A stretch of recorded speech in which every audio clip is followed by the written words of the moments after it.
Okay, so this looks good.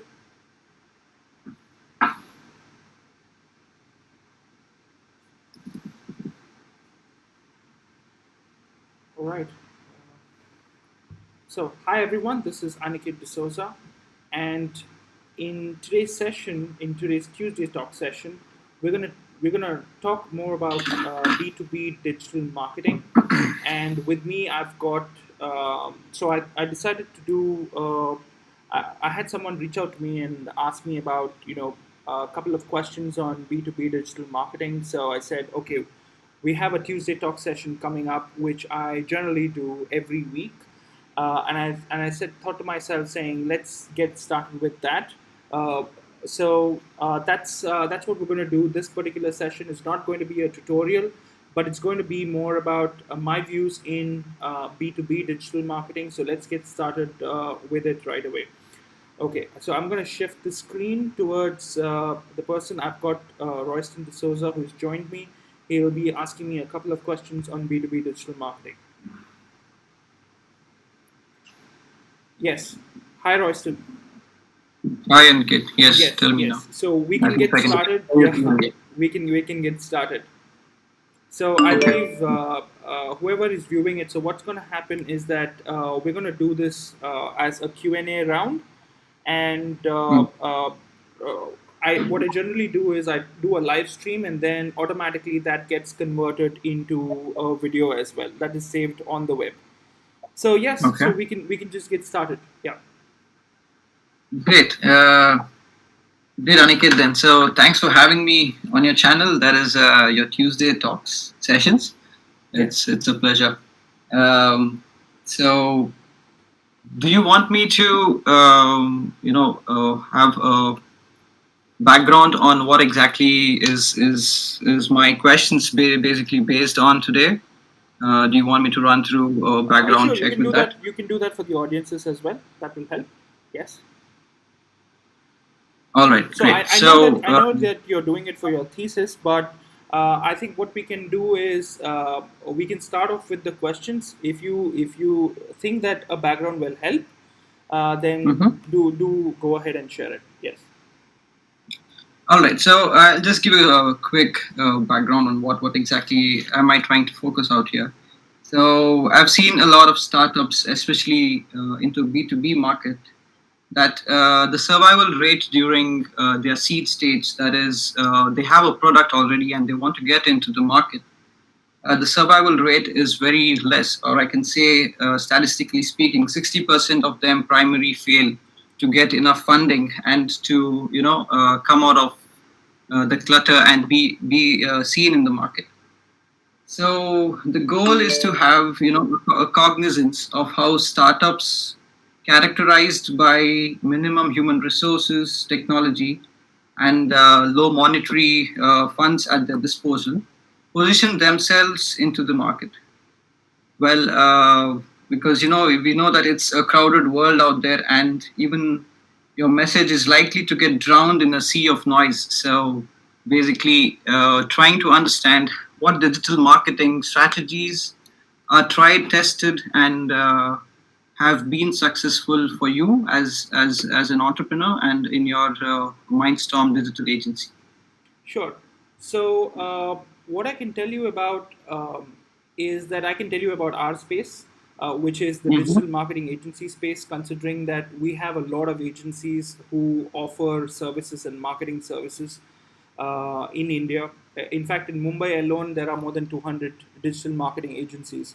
And a lot of Mm-hmm. them shut down based on finances and based on working capital crunch and stuff like that, and things like whether when it was demonetization or when it was when GST changed their rules, or GST came into being when when typically an agency funds for a client, right, in order to do their advertising. These are times when we actually face crunches in terms of the working capital.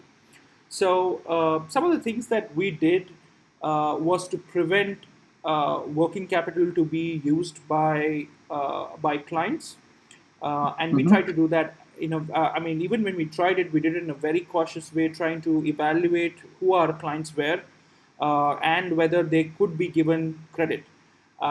If we couldn't give that credit, and if it kind of ate up on our on our salaries that we used to pay out employees, we should not take up the client as well. So we've shunned away from servicing large brands, um, Mm-hmm. to make sure that we survive, right? So we have had a lot of incoming brands as well, and all of them had said, saying that, okay, you've got to put in an X amount, and we will pay you at the end of 3 months. I knew for sure that if there is any amount of payment delays, um, we are obviously going bust. So we did not look at associating with those people. So what I've seen is, most of the time, people don't look at their finances before making deals, Mm-hmm. and then they kind of get stuck in the rut. So we've had, like, I've had experiences shared by my friends who started off digital agencies and kind of shut down. I've had people who said that it's been 3 years since I've shut down my digital agency, and my past clients are still paying us. And these are kind of situations that have caused problems for agencies to shut down, because at the end of the day, you can't pay money to hire employees and continue your business. So some of the things that we did very carefully was made sure that we were on the retainer model than working on the project model, Mm-hmm. so that we have at least a consistent flow in income, and we have a Mm-hmm. consistent ability to deliver without having problems, or without facing problems. I did Right. try to take up projects in between, but I realized over a period of time that projects kind of drain working capital to a large extent, and then put a crunch. So, for example, until today, we've never taken a loan from a bank. Okay, we've never reached that situation. Even during COVID, we did not have a problem with our finances.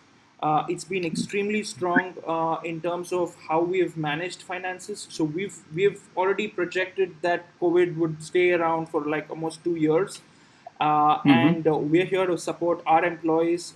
We did have some payment delays that were happening from our clients the moment COVID hit, and then at that point of time, some of the employees were very understanding, Mm-hmm. and they agreed to kind of wait for the payments as well. And then from then on, from I think roughly from May, we did not really have a problem. So from then on, we have been back on track. We've in fact closed a bunch of clients, and we are going strong.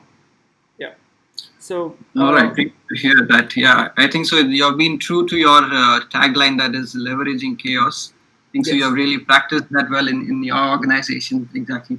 yes, yes. Um, Great. So So I there are believe. two options there. Either I can basically frown and be sad all my life, saying that my clients are leaving, and we did have a couple of clients who moved, who kind of paused their activities.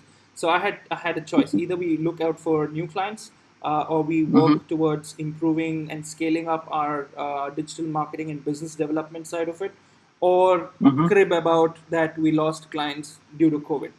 So we did the latter, because at the end of it, it is about leveraging chaos. So trying to find out new ways to reach out to audiences. That's what we did. Yeah. Great. Great to know. Okay, so I believe your startup was established around 2014, if Yes. I'm not wrong. Yes. All right. So it's been about 6 years now. And where do you see your startup at the moment in the growth curve of startups? Um, So I we believe reached a maturity stage at the yes, moment. yes. So Okay. so the moment we hit 2 years, um, Mm-hmm. I did not want to make our company look like a startup. Okay, so that was Right. the first thing. We had to move out from thinking like a startup, or you know more like making other people feel that we are a small company and we have just started. No, that was not the route. The goal was, okay, if I have to set or if I have to build global brands, then I need to be a global company, right? Mm-hmm. And COVID has again, kind of put things into perspective, that you're now competing against the rest of the world, because companies can hire agencies from around the world. they're not going to meet face to face. Mm-hmm. Similarly, it is going to be vice versa. We can also hire people from around the world. In fact, we have hired people from around the world to handle digital marketing. So it's because currently we kind of handle the digital marketing for companies abroad in about 15 plus countries. So we have people around the world as well being able to manage this, work with us, and try to drive business for our clients. So as far as where I see where we are currently, we are already in the mature stage because at the end of it, we are already global. We are already handling projects abroad. In fact, it is I Mm-hmm. think about roughly about 15 countries right now. That's where we are, and the idea is obviously that uh, to keep scaling and keep growing brands and help building brands abroad. So, I mean, at a global level, rather than looking at only a certain local market. So that's how I look at it. I mean, I don't look at Oh, digital to be a barrier based on an industry category. It's more about what you can mm, do with digital rather than saying that digital works only for certain industries or certain brands. It's more about how you work with it. right, right. I think so. Having the proper mindset is Yeah, very mindset is important. the key. As Yes. you said, like within the 2 years time, you wanted the organization to feel like it's not a startup anymore. Yeah. Yeah. That's good. Okay. So, how fast did you scale up to an international audience? Oh, we started off in 2014. I think in 2016 we had our first global client, and Mm-hmm. we were managing our first global client in 2016, and then we had a second global client at the end of mid 2016, where we started off with India market, and then we kind of expanded to about 16 countries or so. And that we managed for almost 3 years. We handled sales for them, primarily performance marketing, and we kind of grew their business over a period of time. So that's where we went hands on and explored newer markets, explored how to work with them, explored how to scale. And by the end of 2019, we had more clients in our kitty who were looking at handling global clients. So we currently manage about 6 countries around Russia. We manage around four countries in Africa. We've got we currently handle Vietnam market as well, and then we have India. So and a couple of Asian countries along with it. US and Canada was something that we used to manage in the past. So yeah, Mm-hmm. roughly from that perspective, we've handled multiple countries, and it's been a good, I can say, 5 years managing, 4 years managing multiple countries. So we've been building brands globally since 4 years now. Yeah. All right, great. Um, so I would just like to know before, though now you're in the maturity stage, I would just like to take you back a few years Okay. when you started off your agency. Yeah. Did you deal with a mixture of traditional marketing, or it was only being online? Yeah, so I can say that as a digital agency, we did try various methods. Okay, I will Mm-hmm. not say that it was only limited to digital. In fact, we did do a traditional approach as well, where we hired a business development executive to build business for us. Um, Mm-hmm. so in 2 months or 3 months down the line, we realized that it was not working for us. So we had to Mm-hmm. let go of one person. We kind of absorbed another person into managing operations, and then over a period of time, we did not have any person doing business development for us. And then after about I think about 3 to 4 years, we tried the attempt again with having someone as business development. So again, if you see that this is typical traditional approach, because you hire a business development executive and you expect that that person will reach out for on behalf of your business, will reach out and try to get clients for you. So that's a traditional approach. In 2019, we changed this approach. First thing that Okay. we did was I revamped the website, and Mm-hmm. I got the website revamped by having an international standard acceptable design that kind of wows users. So you can have a look at Mindstorm's website as well. Um, Yeah. and once we did that, we focused more on trying to basically reach out and build content. So more towards the more towards the education or the consideration part of the funnel. So you have the consumer funnel that's out there. We focus more on the middle part of the funnel, Mm-hmm. and the middle part of the funnel is where a lot of work is, right? So we try to build that. We're still continuously building it. So we were somewhere around, you can say, roughly around 300 users a month at one point of time. Now we are at about 8,000. 8,000 to 9,000 people browsing our website on a monthly basis. But we Mm-hmm. want to take that to almost like a 50,000 to about a 50 to 70,000 in the next 1 to 2 years. Um, and that requires content on the website, right? So we're kind of gearing up to increase the content front, build up on our Mm-hmm. SEO to kind of automate our sales and automate our leads process. So that's what we transitioned. So initially we started off with traditional, because I assumed that traditional will continue to work, and Mm-hmm. over a period of time I realized that we've been offering digital marketing. Why didn't we actually look at trying digital methods itself?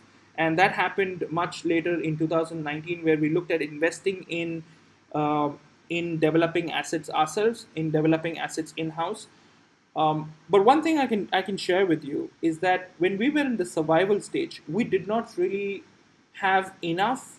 I can say I wanted to do a lot of things. Okay, Mm-hmm. uh, but I couldn't really do it. But I couldn't really do it because of the dearth of resources, plus the finances. So that was very difficult in the initial stage, because the initial goal is survival. So your first 2 to 3 years are going to be about survival, right? And then you move Right. on from your first 2 to 3 years, and then you move on to basically being able to be stable, and then you go to the Mm-hmm. next level where you can do a lot more things and go beyond. So there was a point where finance was a crunch, where I couldn't do much, and in that case I kind of built the current website you see was um, developed by my team, but the previous website that I had was developed by me, and like the Mindstorm logo was done by me. So I did not hire a designer to do it, right? So these are Okay. things that Okay. changed over a period of time. So now if I have to do logos, I have designers on board who will do logos. I have designers Mm-hmm. on board who will do animations on those logos as well. So I have a lot of things that I can do right now, and access to Mm-hmm. resources to actually build the branding of Mindstorm itself, which I've kind of pushed it for quite some time. So those are things that kind of changed in 2019 onwards, where we started doing ads. In fact, we ran ads, I think, for about a month, and we had an overload of leads. We couldn't really handle the amount of leads that came in, so we kind of stopped ads, and then we started servicing them, right? So that was also another challenge that we faced, about being able to service so that we can continue getting on the leads as well. So but it's a good thing, right? So you have a lot of leads coming your way. If you're not able to manage, that's better than not having leads coming your way at all. So that Yeah. has, over a period of 1 year, I think that has changed drastically.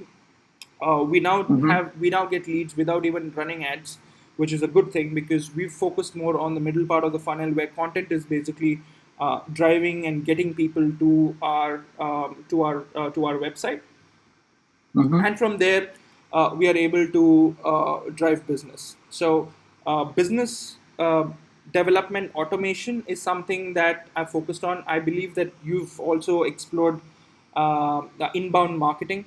So this is Yeah. inbound marketing in action. Right. Right. Yeah. So you told me that you have focused more of your time and resources on middle of the funnel, Yeah. uh, which is more like a lead nurturing stage, and you got to build relationships and keep your leads engaged at the funnel. What about the top of the funnel, where you create interest?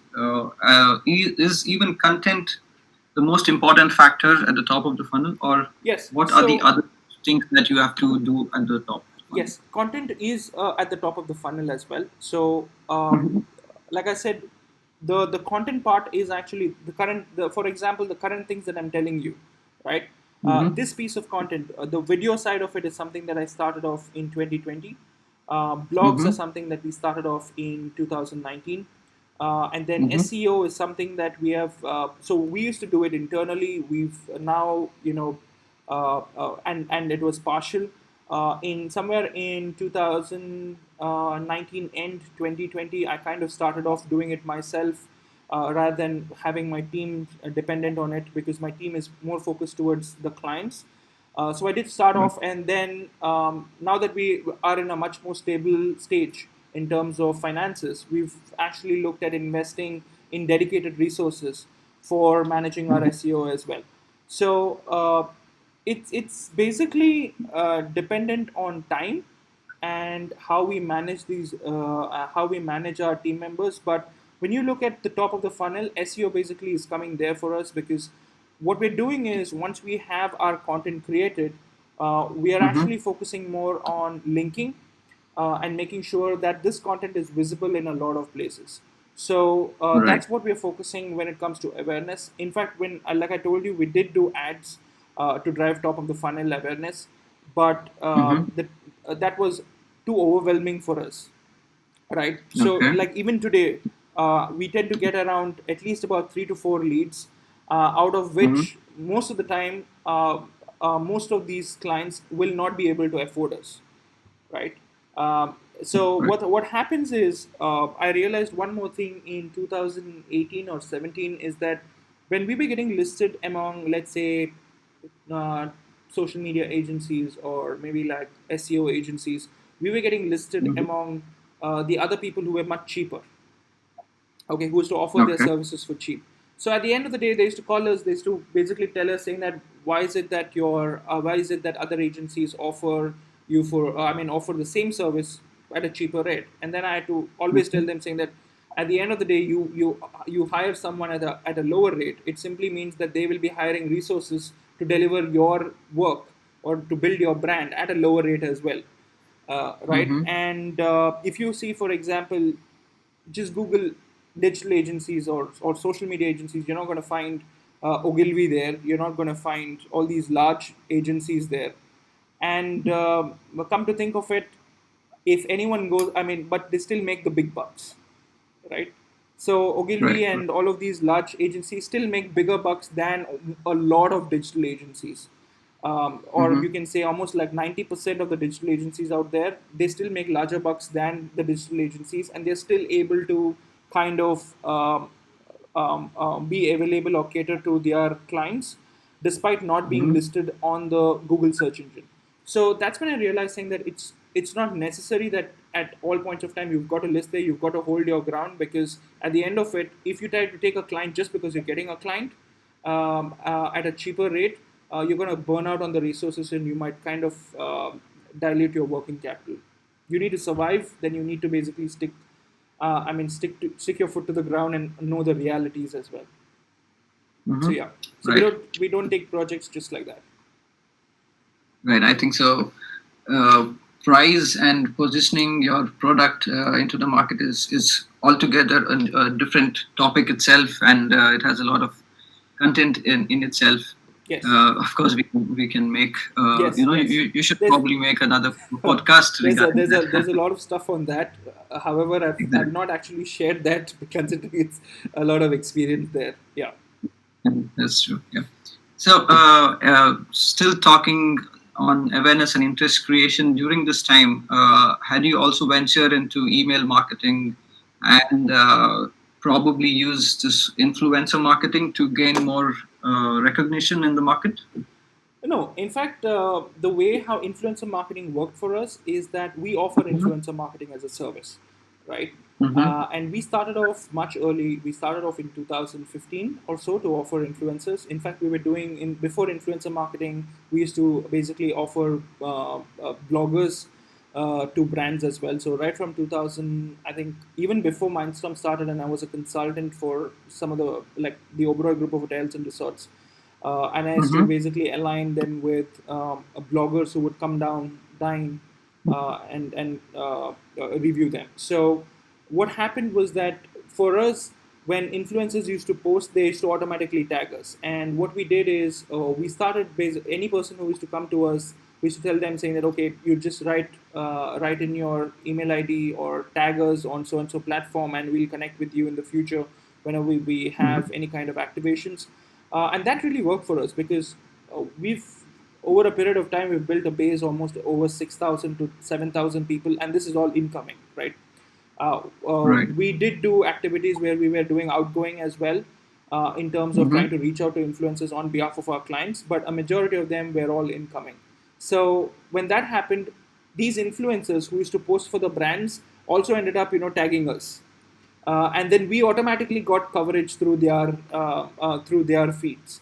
So that was an Mm-hmm. advantage. Although we did not tell them to tag us, it is something that they used to do automatically. So just because they wanted us to have a look at their feeds as well. So that was almost like a cross promotion that happened.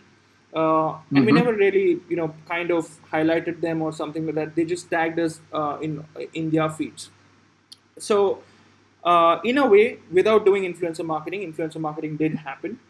um, Okay. and besides that, when it comes to email marketing, we did not really put our hands on it. We did not go deep in it. In fact, that is not a service that we currently offer our clients as well. So Mm-hmm. we did try email marketing in between. We did a couple of, we launched something on Amazon AWS, sent a couple of emails with to both. We sent it for India market. We tried UK market. We tried US market as well.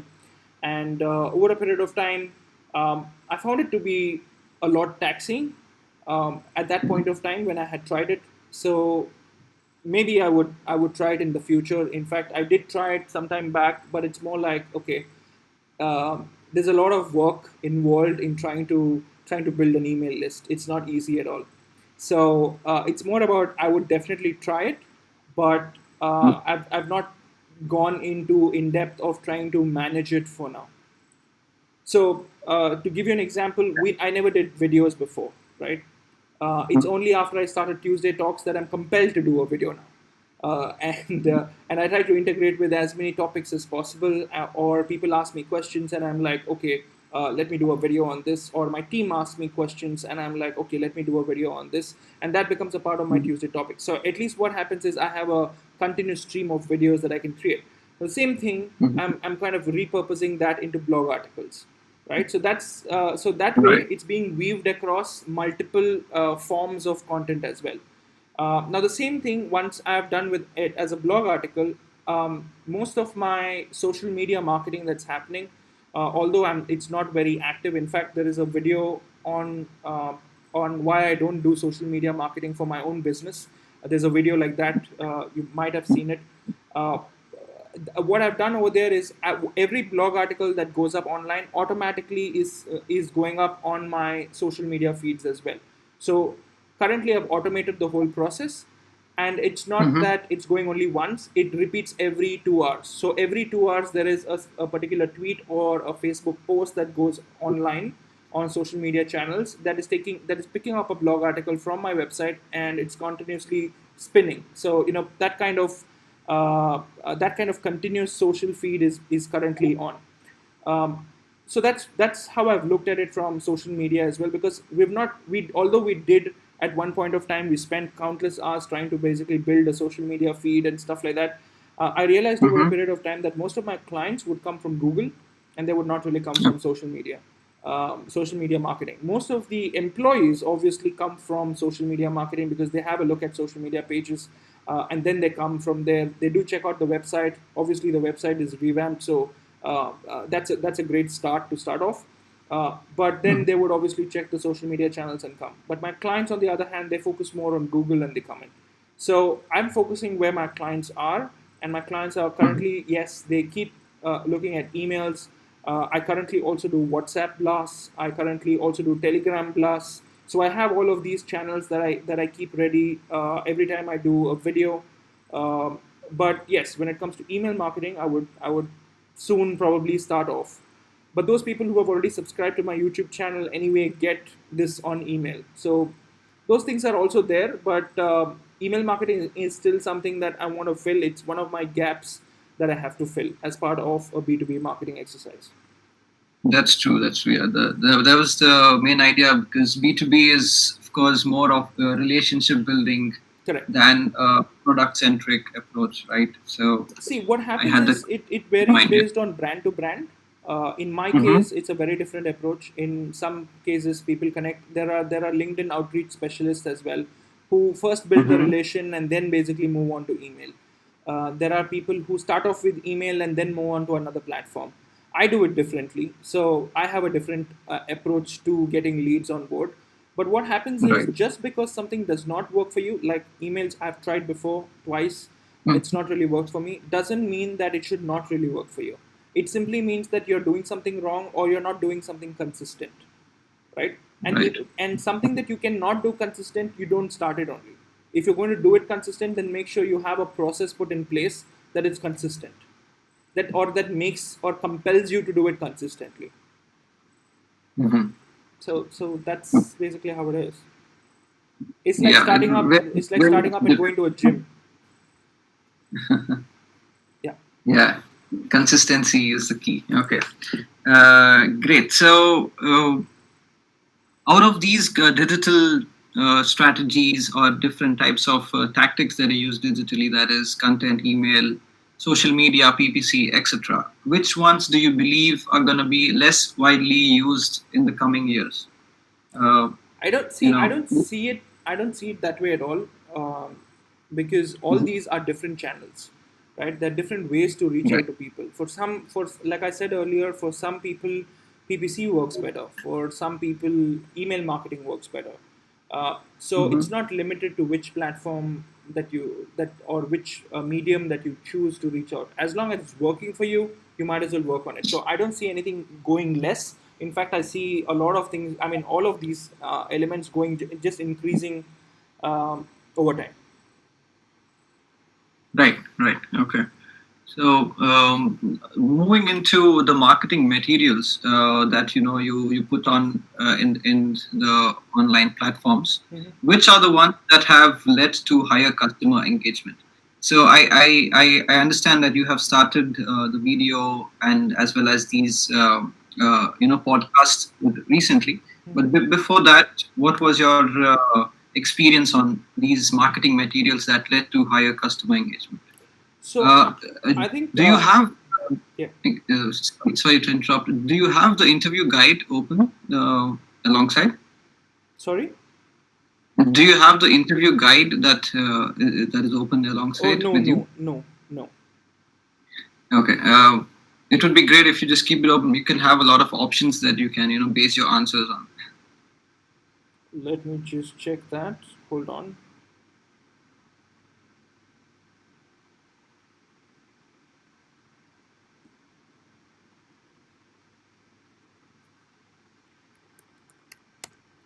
Yeah, I'm just opening it. Great. Yeah. So when I'm talking about marketing materials, it's about, of course, blog posts, videos, podcasts, white papers, ebooks, case study, and Yeah. which of these has really led to a greater customer engagement on your platform? See, as of when I'm starting, I don't look at it that way.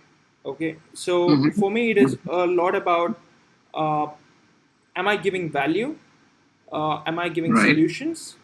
And are Mm-hmm. people coming to me or coming to my website for solutions? Okay, so when we obviously started off, the question was, what do our target audience like? First of all, who is our target audience? So in our case, our Mm-hmm. target audience are the people who are marketers, who are small business owners, who are mid business Mm-hmm. owners, and are those people uh, who want to build their marketing, right? Who want to kind of drive revenue for their business, Mm-hmm. as well as the people who, let's say, who want to drive sales for their business. So these are the guys, or they want to kind of build branding for their business. So the question was, what is it that I need to give them that will make their life easy? And as part of that particular activity, I ended up also building up what do you call it, a website in 2014 itself. I've started that also in 2014. So there were two ventures that I started off. One was Okay. mindstorm.in. The second one was worldsbestcasestudies.com. Okay. Mm-hmm. So worldsbestcasestudies.com is has uh, a lot. I mean, about almost like about 400 plus video case studies that I've curated over a period of time.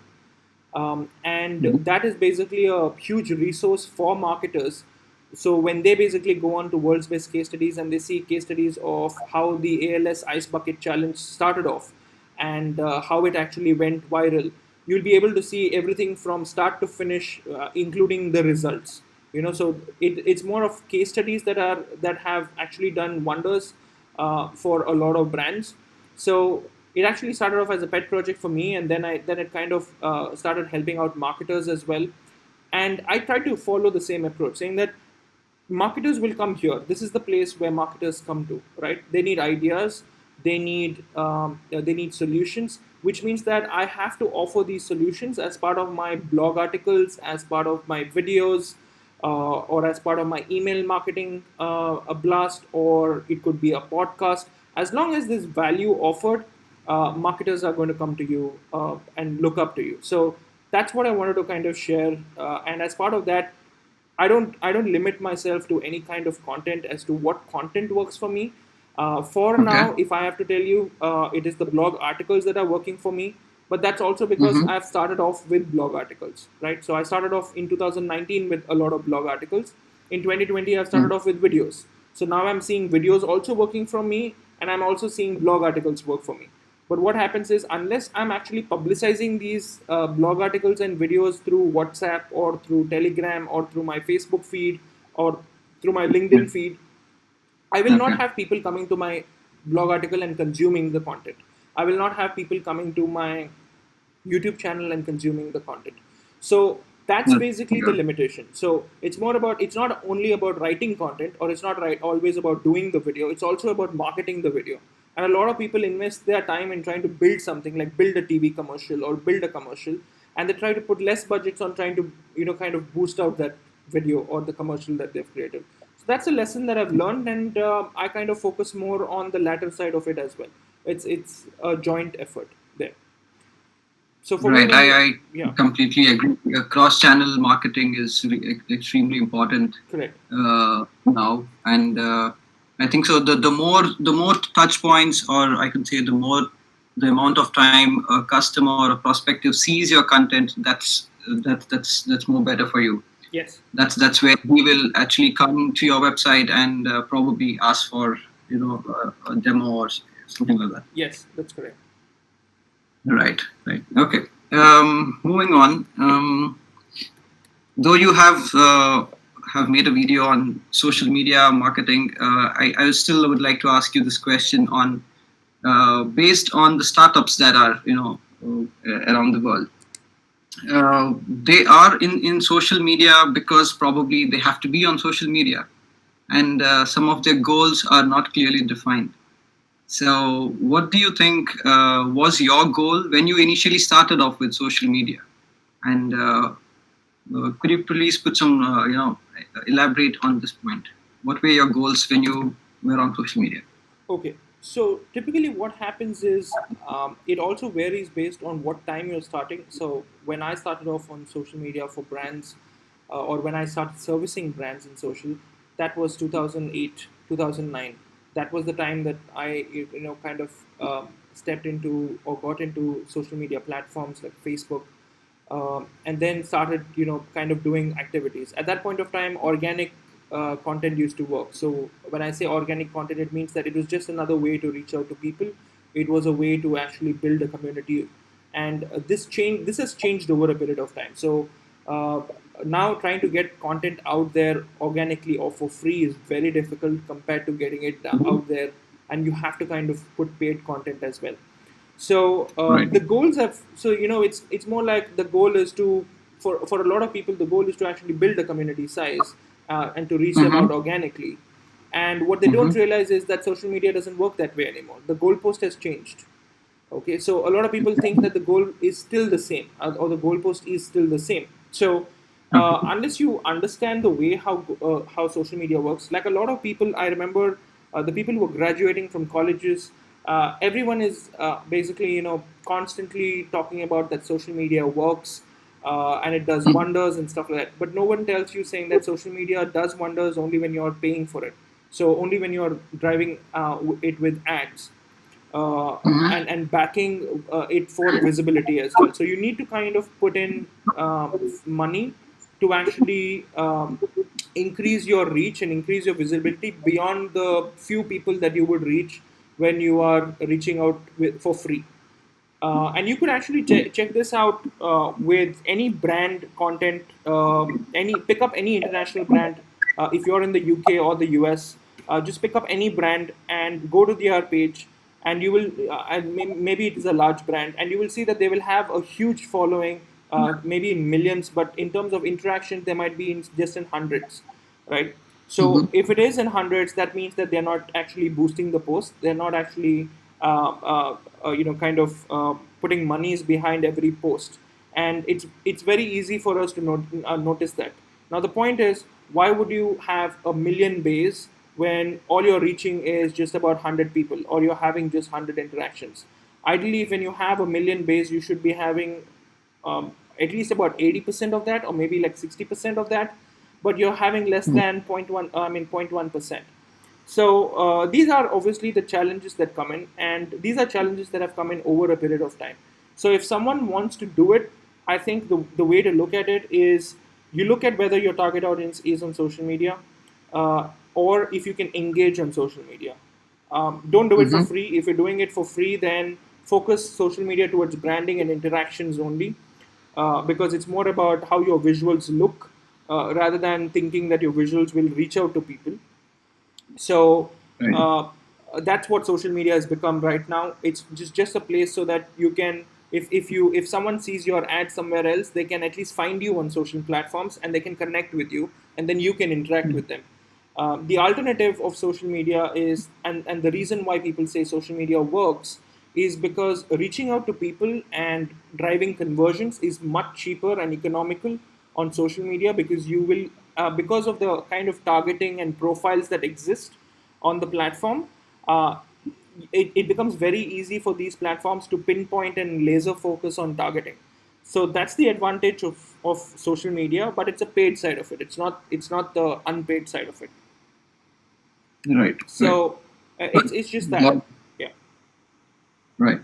Yeah, I understand. A lot of expense that goes into social media, and your content has to be curated in such a format that matches your goals. If your goal is to yeah, obtain leads, then of course you need to make absolutely. uh, So the so content if that you're is like curated. I'll give you an example. If your goal is to Mm-hmm. get leads, Facebook has Right. an option to get leads. They have a lead based ads. Okay, Mm-hmm. but no one tells you that the lead based ad gives you very low quality results. No one tells you that. Yes. Yeah. Okay, Yeah. so if you were to actually get good results, then you have to verify certain information, which Facebook has Mm-hmm. created right now as a functionality as well, in addition to just having just leads. So they try to Mm-hmm. have double verification of the information, and then only it is manually entered, then basically the lead goes to the business. But otherwise, as a business, you can actually create an ad that runs flawlessly and kind of gets you a lot of leads, and all of these leads will not be useful to a business at all. On the other hand, if you want high quality leads, you tend to put a form, and then you basically run traffic ads to that particular site, or you run conversion ads to focus towards specific events that are triggered based on somebody filling the form, right? And then optimize towards that audience. Now, these are things that are slightly advanced. I have a Mm-hmm. conversion video for that. There's a conversion funnel video for that, where you will where you will be able to understand how it works. But on just to top it, or just to give you an overview of it, social media allows you to be laser focused. It allows you to be able to target at individual basis, and be much more focused than any other platform that's out there. So Mm-hmm. that's basically the advantage of doing social versus the other platforms as well. And yeah, yeah. So if uh, Yeah. you can continue on this one. Yeah. Sure. Sure. All right. So you also deal with a lot of B2B clients, and Yeah. so I want to know what are the social network channels that you use to engage with them. For example, Twitter, LinkedIn.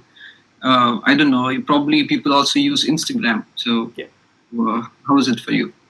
So, like I told you, it's whenever we look at social channels, it's also to do with what the client's objectives are, right? Mm-hmm. So, we have B2B clients on board, and some of their objectives have been to engage with people.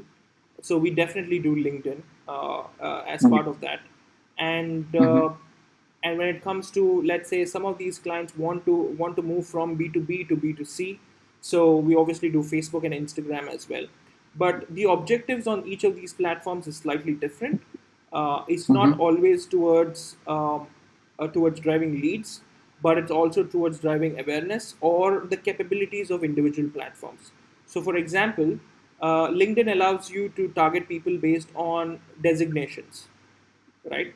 Right. And that is Right. not something that Facebook allows. So what happens is when you're looking at targeting based on designations, we use LinkedIn and we use LinkedIn Mm-hmm. ads. But if you're looking at targeting based on interests, then we use Facebook Mm-hmm. because Facebook is even more cheaper, and you will be able to reach out to people as well based on interests. On the Mm-hmm. other hand, LinkedIn ads are comparatively expensive. Also, the thing is that a lot of people at one point of time you should not kind of visit LinkedIn on a regular basis. Now it's a lot more often because a lot of people are looking for jobs, and that there is a shift in how things operate on LinkedIn. But at one Yes, point of that's time that used to not happen. So it also depends on what kind of objectives and where the people are. So once we've defined the target audience, then it's a matter of just using the platform's capabilities to reach out and resonating your content, and trying to find the content that resonates with the audience as well that you're targeting. So that's a straightforward approach. It's just that with digital you can target better and anywhere in the world. yeah, yeah, that's right. Of course, Facebook is cheaper than LinkedIn. Recently, I also had run a LinkedIn campaign, which was not really up to the expectations because the bidding rate kept going higher every day, and Yeah, yeah, and we exhausted our daily budget with that. yeah, So it's there gonna be a there's a burnout. drawback to LinkedIn as well. Yeah, as long as see as long as it's getting you results, then it's great. If it doesn't get you results, then it doesn't really work. So I've seen this, that some people have the thought that uh, you know try if I get the right people onto my website, it will convert. um, Mm-hmm. Digital will prove you wrong. Okay, so it's not necessary that all the people who come to your website will convert, and if you require, and it's required that uh, you focus on event-based triggers that you can deploy on your site, and Mm-hmm. the algorithm to kind of help you or enhance what you're doing to get the results that you want. It's a part of the Okay. conversion funnel video. It's quite detailed.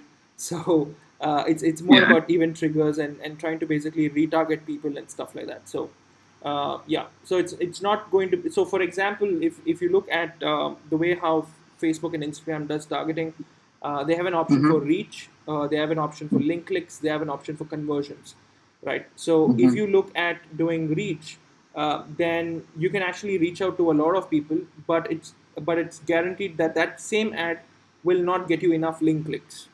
And if you focus more on link clicks, that same ad will not get you more reach. So Mm-hmm. what the traditional approach to this is, the more people see my ad, the more they will know about my ad, and they will come and visit my site, right? And in that case, ideally, all the people who you have reached, which is going to be almost like, you can say 30 times, or sorry, at least like about, yeah, roughly about at times 10 times more than the audience that you would have managed to reach with a link click ad. If you do it with a reach ad, you're going to reach almost 10 times the audience that you would do with a traffic ad, and you will still not get enough number of clicks. But what Facebook commits is it gives you visibility. So it Right. all depends on the objective. If your objective is reach, then yes, run a reach ad. If your objective is to get people to your site, run a traffic ad. If it's conversions, then focus on running traffic and conversion ads both together, because that's Mm-hmm. how that's how the digital platforms work.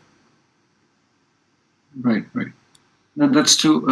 Of course, it very much depends on what objectives you choose, and as of now, you have a lot of objectives to choose from in different channels. Yeah, Also, it can be quite complicated for someone starting new. Yeah, yeah, that's where the digital agencies come in.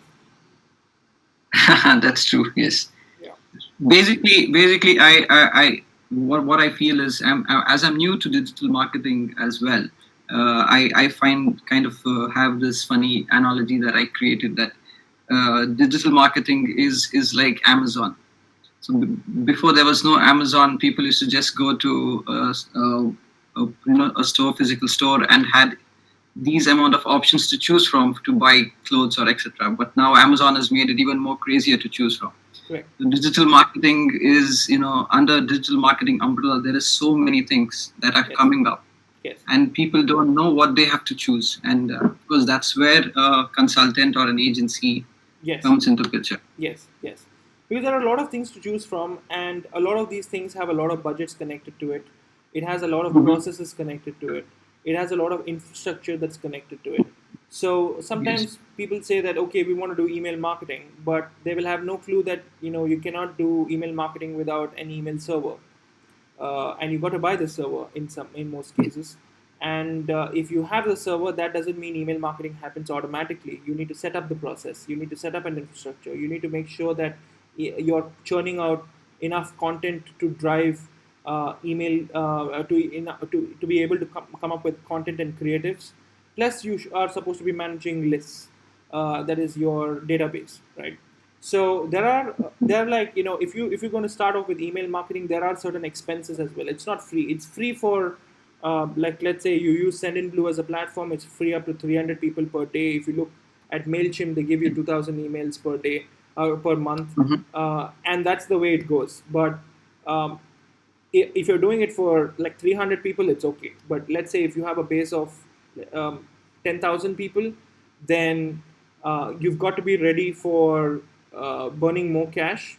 And let's say if that's something that's okay with you or okay with any client, then they're burning cash for just getting on board the email marketing platform or to hire an email marketing platform.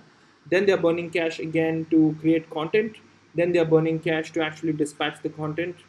So all of these things come into play, which which might look simple as okay, let's do email marketing. It's very easy to say that, but there are all of these things at play as well, where these kind of cost factors come into play as well, which a lot of people ignore.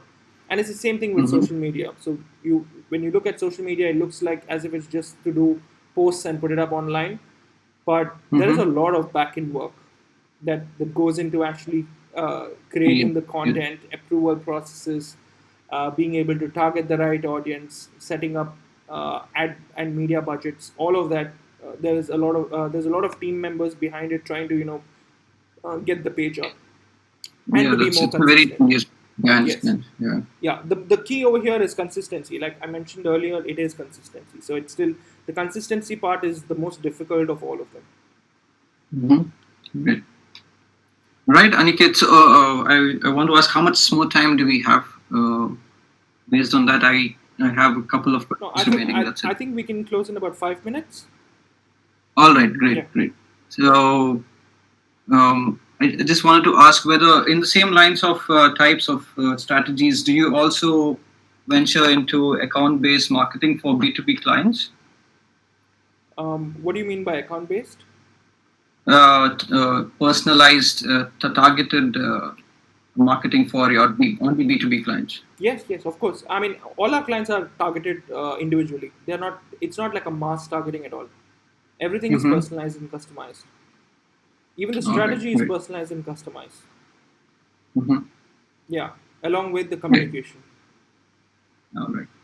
So I would just like to ask you a statement, and you can tell me your answer in terms of level of agreement to this. And Okay. this is a very general statement. That is, digital marketing is more beneficial than traditional marketing for startups. So you can choose from being strongly agree to this or strongly disagree or being neutral. And uh, I would like you to not answer this in terms of your company, but as startups, just as B2B startups. What do you think? So I strongly agree. Okay. And is this because is this a driving force because of COVID that has come into picture, or is it been a completely change of trend that people have to be getting into digital marketing now? I think it's when- I think COVID has actually uh, kind of given a Accelerated it, I guess. boost. Yeah. Yeah, kind of accelerated the whole thing by almost 3 years. So Mm-hmm. 3 to 5 years at least. So that's what I feel as an indication, uh, and I Mm-hmm. think it's also published somewhere that it is about 3 to 5 years. I mean 3 to 4 years or something like that. But I feel that it's because once COVID hit, people have started to find new ways to communicate, new ways to do their business, and the people who evolve and leverage chaos survive. So Yep, yeah. that's true. Great. So I want to end up with an advice that you want to give out there for startups. So, if there is any one piece of advice you could give to startups who are embarking on their digital marketing journey, what would it be? I would say that um, if you choose digital marketing, if that's a Mhm. choice, um, don't lose hope when it doesn't actually work the first time. Because every Right. time you do something, you've got to do it consistently for at least 3 to 6 months to actually know whether something works. And in order to do Mm-hmm. that, you will need to be consistent. A lot of times people look at starting off something and immediately winding off because it's not working. It simply means that you haven't done it consistently enough to actually reach that conclusion. So, Right. whenever you do any kind of digital marketing, you've got to be consistent and you've got to make sure that you've tried everything, all the options Mm-hmm. that are out there. And if it's too difficult, then hire a consultant to get started off. Um, and yeah, you can take it forward from there. Great. Yeah. So there's a lot of trial and error that goes into it, and of course, a lot of I believe an integrated approach to digital marketing will lead you to success. Yes, but when you look at consultants, consultants come with insights, right? So they will Right. kind of help you to jump the curve, rather than Mm-hmm. trying to do the same mistakes that a consultant would have done without knowing. So that's something that you've got to know, that if you can have multiple consultants and you can work alongside multiple consultants, have consultant. If you do not have enough knowledge about digital, then um, try to have at least like a consultant panel for you to be able to guide you on digital front. Even if you have some of their time, maybe like about 15-20 minutes of different people based on what your thoughts are, that should be good enough. Great. Great. All right then, Aniket. I end my short list of questions here. All It right, was okay. insightful, and once again, thank you for providing me this platform and sharing your thoughts with me. Great, great. Um, Wait, All right. you have any questions to me now? I mean, I'm open to answer your questions as well. No, no, that's more like it. I think anyone, if anyone is watching this, I think they've I had think a fair share of we have insights as well. we have a question in the live chat. We have some questions. You can you just share them with me if you are reading, if you are seeing them. Oh yeah, okay.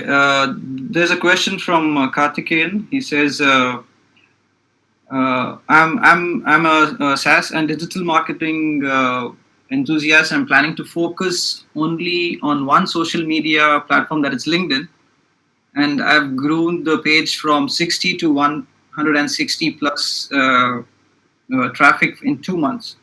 Do you think this is right? My prospective client doesn't seem to be on FB and Insta. So being omni-channel doesn't work for me, I guess. Your thoughts? Okay, Karthik, with this, LinkedIn is one of the platforms where you can definitely do outreach. But the question is it working for you? Have you started getting clients on board? Have you started building your relationship, as well as, are they already reaching out to you or responding to you positively? That will make a difference. And the other thing about doing marketing when you're doing it for a B2B is that um, when you do it on LinkedIn, you've got to be at the forefront of doing everything, right? So you've got to have someone who's constantly engaging, which is not scalable because you have just 24 hours to do your business. You have just 24 hours like everyone else. The question is that you've got to be creating an asset that is more scalable, that can work for you even when you're sleeping. A blog article is a similar idea. A video on YouTube is one of those ideas. That's the reason why I'm basically doing videos and blogs and having blog articles written and also doing SEO, because all of these things are scalable. Even when you're asleep, you're going to have traction coming onto your platforms. But when it comes to LinkedIn, it's more of a personalized approach. So if I'm able to basically get enough traction from my other places which are automated, I will be able to hire a LinkedIn specialist or a LinkedIn outreach specialist and have that person do the job for me of trying to reach out to more people. That's a way that I would actually work. So don't Yep. limit only to one platform. Yeah, that's true. You never know in the pool of your clients could be anywhere.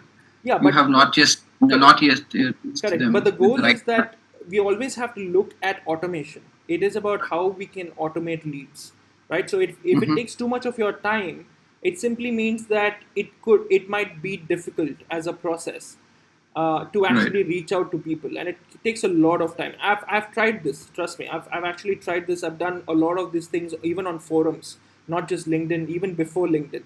So Mm-hmm. when I used to do it on forums, it used to take too much of my time. I've done affiliate marketing in the past, and it's a similar approach. It takes too much of my time, and I'm like, okay, I can earn more if I am doing Mm-hmm. something that's more scalable. So yeah. Right.